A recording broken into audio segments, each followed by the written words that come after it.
and I think the breakdown we see in people, right, is when we skip the story with God, right? So it's when we start talking about politics and Jesus is my politics. Like Jesus is a conservative, right? He's an American conservative Republican with good American values. No, he's not.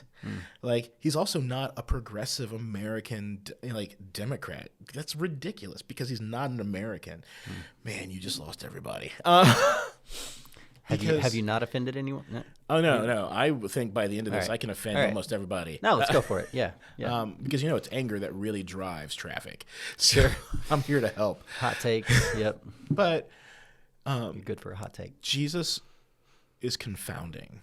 And if we want to be Jesus people, our lives are confounding. And in that, I don't mean that we are intentionally just trying to find ways to be obtuse or be awful or be mean or whatever. But we forget because we read the story as like a beginning to end. We forget in the moment that is like Jesus is walking around when Jesus is saying things like, oh, yeah, no, you got brought this woman caught in adultery. Cool. So whoever who hasn't sinned, go ahead and throw the first stone. Like, there's a reason why the older guys leave first, right? Because younger guys are like, yeah, absolutely. One of these guys is going to, wait, how did you make, oh, I guess that me. All right. Yeah. And then what's Jesus say? He goes, where'd they go? Where'd your accusers go? Well, they left. Well, neither do I accuse you. Go and leave your life of sin, right? Yeah. That is a surprising end to that story. Yeah. If you're watching it for the first time or hearing about it for the first time and these sorts of things. And so Jesus doesn't align in conservative or progressive values. He aligns in values as the king. Yep. And so when we start trying to categorize people as to whether or not you're in the right camp, so here in the States, right, typically it is, are you progressive, are you conservative? Like politically, right? Right. Democrats can't be Christians. I mean, I've been in churches where that's been said. I was once working at a church, and we were having a meeting. It was myself and the associate pastor, and there are so many things wrong with the statement. And it's like, I know you voted for Obama, and I was like, whoa. And at this point, I hadn't said anything. I was like, okay, so why do you think that? Because oh my gosh, the reason was because what happened was people sometimes say things and they accidentally tell the truth, but then they catch themselves. And what came out was because you're progressive. Started with a B. And so progressive. But in this, like, if we just go with you're progressive, right? Yeah. Which I'm not. I'm also probably not conservative either. Depending on the day, right? I mean, as you like to point out, I'm a man of nuance. You are a freaking man of nuance, yeah. But I always say it's hard to know what you actually think because there's nuance and some more nuance, and then there's this, but then there's this, and we got to understand that. I would have made a great rabbi in like the first century. Yes, confuse the crap out of everybody. If you just ask enough questions long enough, people think you're brilliant. Spiritual, yeah, that's right. And so that's right.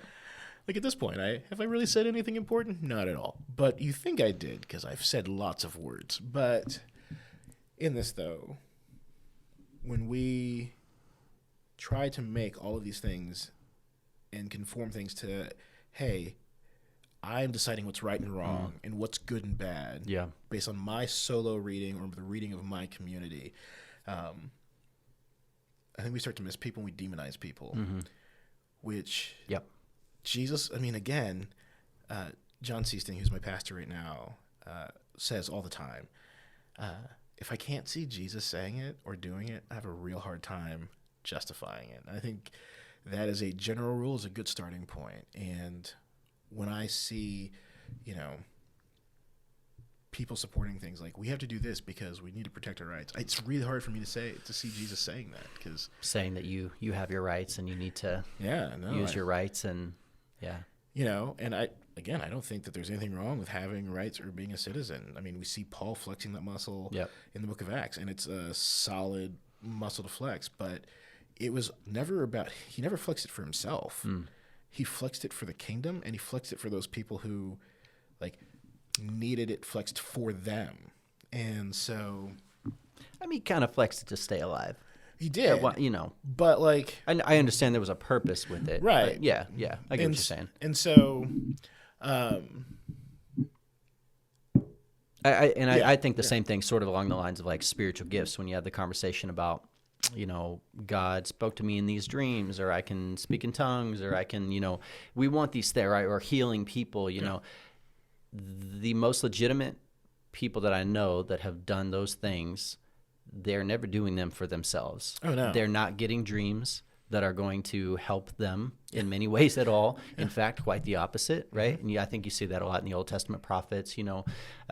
The people who seem to tell the hardest truth benefit the least from it, right? In a way that's almost like you can't be after power.